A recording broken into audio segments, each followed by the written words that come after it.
올해 나이 앞자리 숫자가 바뀌었다는 주인공. 노년기로 향하는 60대 초입에서 방향을 잃어버린 것 같다는 김현순 씨입니다. 아우 미치겠네. 아우 다리가 왜 이래. 아우 이거 어떡하면 좋아. 아우 다리야. 체중이 늘어서 그런지 몸이 무거워갖고 이 걷는 게 이 얇은 다리로 이 뚱뚱한 몸을 지탱하려고 하니까 너무 힘든 것 같아요. 체중이 늘면서 가벼운 산책조차 힘들어졌다는데요. 아우 다리야.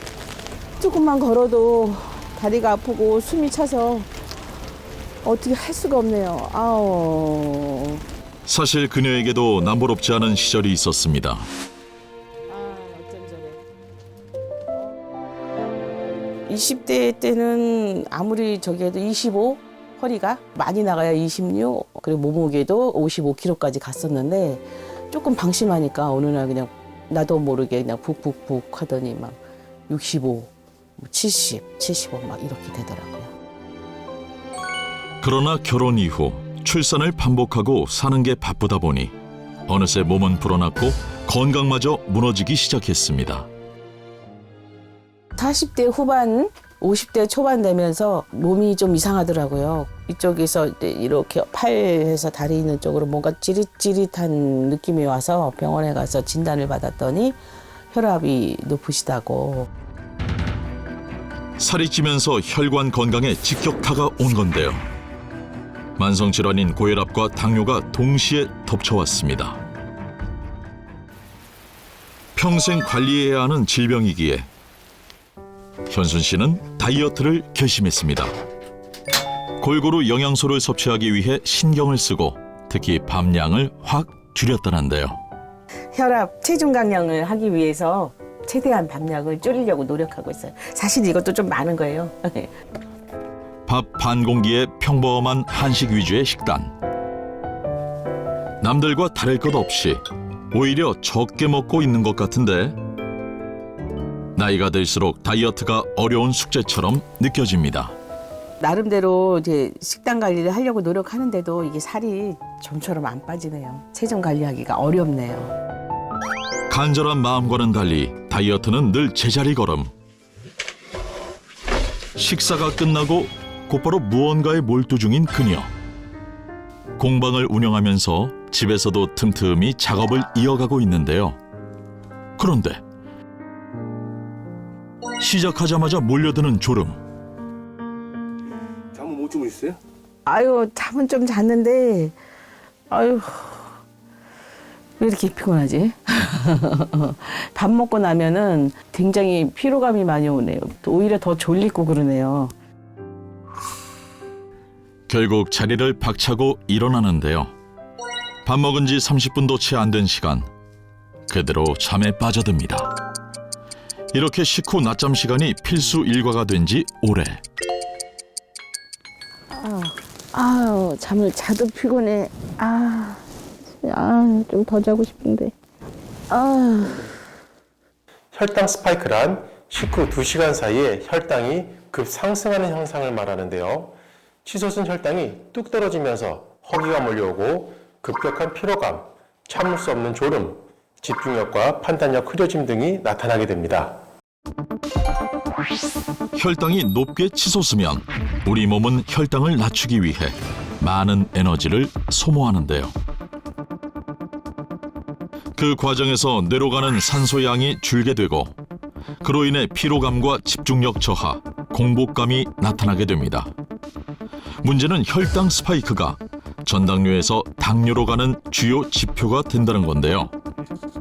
여성의 경우 60대 이후 당뇨 유병률이 급격히 높아지는 만큼 평소 혈당 스파이크 증상을 잘 체크하는 것이 중요합니다.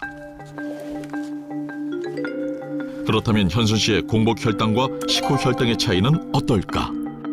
그 결과 이거 괜찮아요? 이렇게까지 높지 않았는데?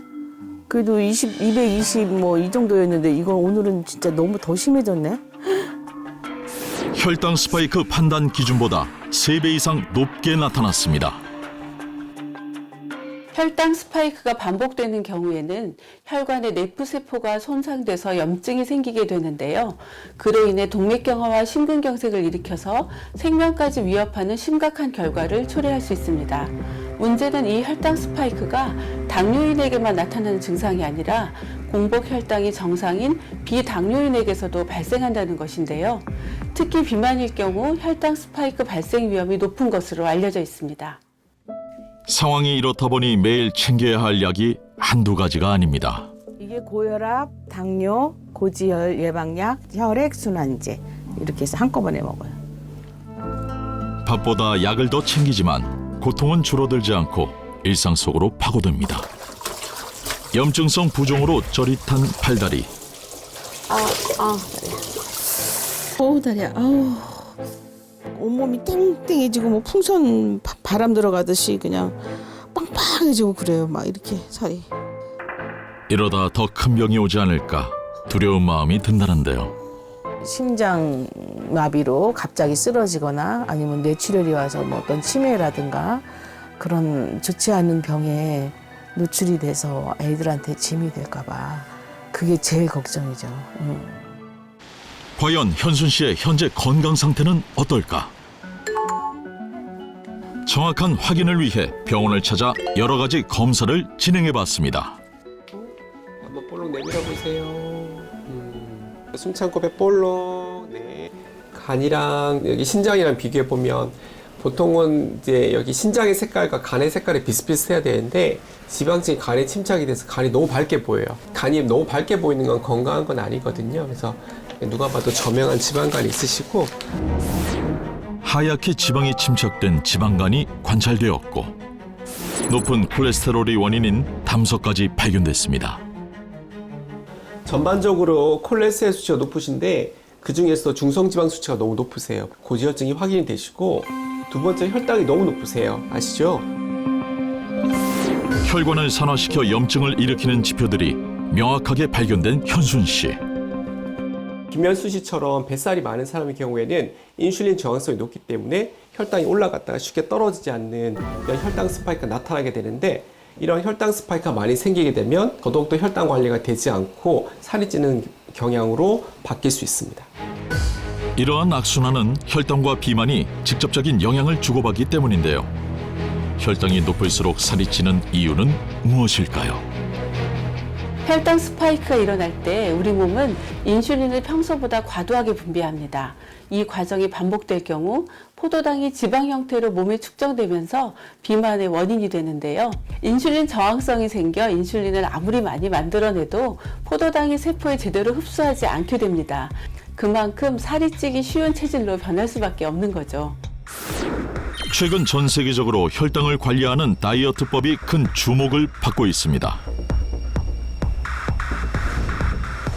한 연구에 따르면 혈당 변동폭이 클수록 하루 평균 많은 칼로리를 섭취해 1년간 체중이 약 9kg 증가할 가능성이 있으며 공복 혈당 장애가 나타날 경우 내장 지방을 비롯해 지방세포가 커지는 것이 확인되었습니다.